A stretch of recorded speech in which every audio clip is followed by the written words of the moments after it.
Muito obrigado, deputada Lucinha. Boa tarde, senhoras e senhores deputados. Boa tarde a todos aqueles que nos acompanham pela TV Alerj. Boa tarde a todos aqui que estão hoje no plenário no Palácio Tiradentes.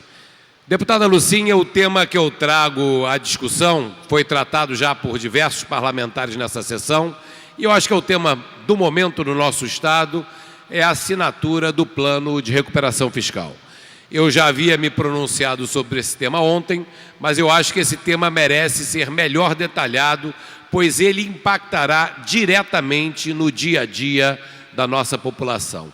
Primeira constatação, deputada Lucinha, nós não temos nenhum motivo para comemorar a assinatura desse acordo. Esse acordo, na verdade, atesta a falência do nosso Estado e a má gestão dos nossos administradores.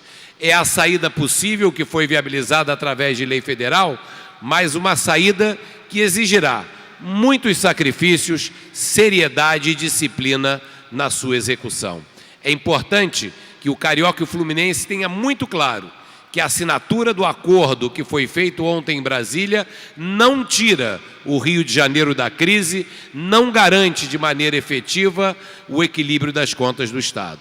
Diversas ações ainda terão que ser implementadas pelo governo e nós aqui vamos tratar de alguns caminhos para que a gente possa ter um efetivo equilíbrio nas contas estaduais. Mas antes disso, deputada Lucinha, eu quero reiterar o que diversos parlamentares aqui falaram de maneira bastante firme.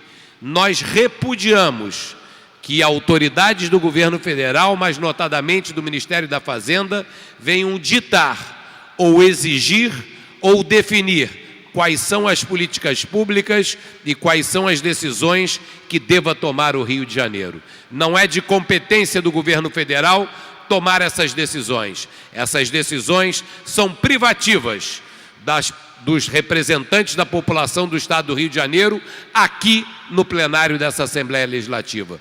Por isso, nosso repúdio mais veemente a essa tentativa de insolente de interferência no nosso Estado, e a bancada do nosso partido se levantará junto com os demais parlamentares dessa casa contra qualquer atentado à dignidade, à independência e ao direcionamento, o autodirecionamento do Estado do Rio de Janeiro, pois isso só a nós compete. Chegar e dizer em documento oficial que o Estado do Rio de Janeiro deve fechar, diminuir, privatizar, seja lá o que for, as suas universidades estaduais ou tomar qualquer outra providência, não cabe ao governo federal. Nós assinamos um plano de recuperação fiscal, o Estado assinou esse plano de recuperação fiscal, essa Assembleia Legislativa aprovou todo o cabedal legislativo de leis que viabilizou a assinatura formal desse acordo e agora cabe ao Estado do Rio de Janeiro buscar esse equilíbrio diante das circunstâncias que se apresentam, sem se submeter a nenhuma exigência que venha de Brasília, pois não é prerrogativa de Brasília ditar normas ao Estado do Rio de Janeiro. Nós temos que manter um mínimo de altivez, nós temos que manter um mínimo de postura e de bom senso nessa discussão. Senhoras e senhores deputados, como eu havia dito, está claro que o plano que foi assinado não garante que o Rio de Janeiro saia da crise. Nós precisamos encontrar esses caminhos. E nós aqui dessa tribuna gostaríamos de reafirmar algumas posições que demos ao longo desses meses. Eu entendo que a partir de agora nós tenhamos que trabalhar em 3 direções. Primeiro, na reorganização do Estado do Rio de Janeiro. Repensar as suas estruturas administrativas, buscar maior eficiência na gestão, buscar economias aonde elas possam haver de desperdícios, buscar que nós tenhamos uma estrutura mais leve, mais ágil, que possa entregar os serviços que a nossa população precisa e, ao mesmo tempo, esteja no tamanho que hoje as circunstâncias econômicas assim o exigem. A segunda vertente é a luta incessante pelo aumento de receitas.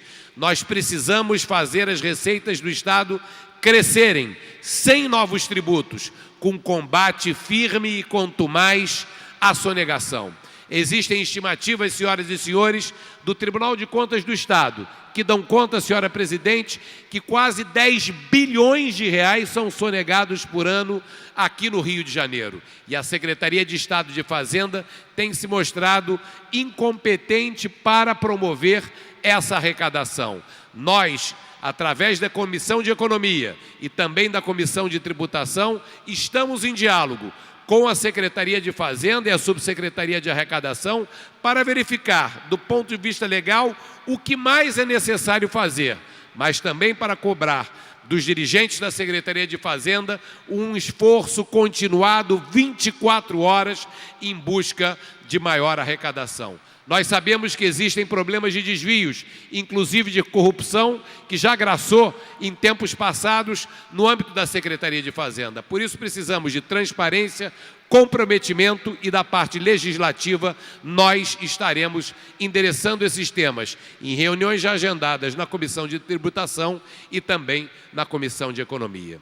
Deputado Luiz Martins, para sairmos dessa crise precisamos de um terceiro vetor, que é a volta do crescimento econômico. Se nós não tivermos o retorno do crescimento econômico no Rio de Janeiro, será muito difícil que o Estado possa se equilibrar. Nós precisamos de um aumento sustentável da receita, também advindo da maior atividade econômica no nosso Estado. Hoje o Estado do Rio de Janeiro é o lanterninha no Brasil em desemprego e o Brasil, no momento que começa a se equilibrar e sair da crise, infelizmente não podemos dizer o mesmo aqui no Estado do Rio de Janeiro. Nossa economia segue deprimida, o desemprego aumentando e a desesperança graçando em todos os agentes econômicos. Um dos problemas é a segurança pública, outro problema é a credibilidade do próprio Estado. Nós não temos como recuperar a economia do Estado do Rio de Janeiro sem recuperar a credibilidade do governo e sem recuperar a credibilidade das autoridades do Estado. E sem termos um plano estratégico de investir em nossas potencialidades. A indústria de óleo e gás vai nos abrir grandes oportunidades com os novos leilões. E devemos perseguir também que os campos maduros da Bacia de Campos sigam produzindo e exigir da Petrobras uma posição sobre isso e também da própria Agência Nacional de Petróleo.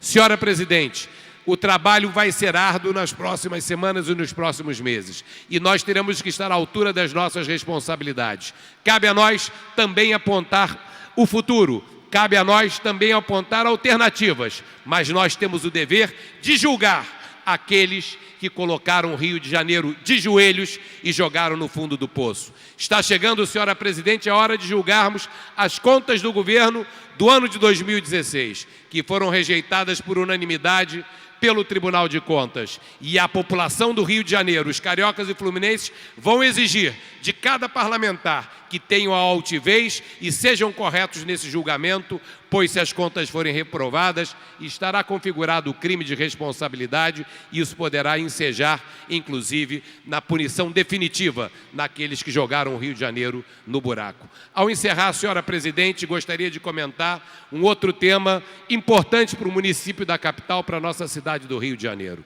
Ontem, a Câmara de Vereadores do Rio de Janeiro aprovou o aumento estratosférico do IPTU. Uma aprovação no momento de crise, de desemprego, um momento que a cidade do Rio de Janeiro talvez viva a sua maior crise. E um aumento injusto, porque penaliza justamente aqueles que já pagam esse tributo. Falam-se de aumentos em algumas áreas da cidade de 200%, 300% ou 400%. Não é razoável você planejar ou defender um aumento de IPTU ou de qualquer tributo no momento de economia deprimida. Isso vai aumentar a inadimplência do IPTU, isso vai jogar famílias no desespero, isso vai gerar vacância de imóveis, isso vai gerar crise na nossa cidade do Rio de Janeiro. Era muito melhor que as autoridades municipais tivessem buscado outros caminhos, mas infelizmente não foi isso que aconteceu e eu faço questão de deixar esse registro e lamentar essa aprovação pela Câmara Municipal do Rio de Janeiro. E dizer, e parabenizar os vereadores Tereza Berger e Felipe Michel, da bancada do PSDB, que votaram favoravelmente à manutenção da lei, ou seja, votaram contrários ao aumento do IPTU no painel eletrônico de ontem e também dizer que o suplente de vereador, Alexandre Arraes, se lá tivesse, também teria impugnado o seu voto contrário. Infelizmente, um voto que foi derrotado pela maioria, mas está lá, registrado nos anais da Casa, que os representantes do PSDB, Tereza Berger e Felipe Michel, votaram contra, e esse voto, eu acredito, que honra o mandato que lhes foi conferido pela população da nossa cidade. Obrigado, senhora presidente. Era isso que eu gostaria de falar e seguimos com os debates.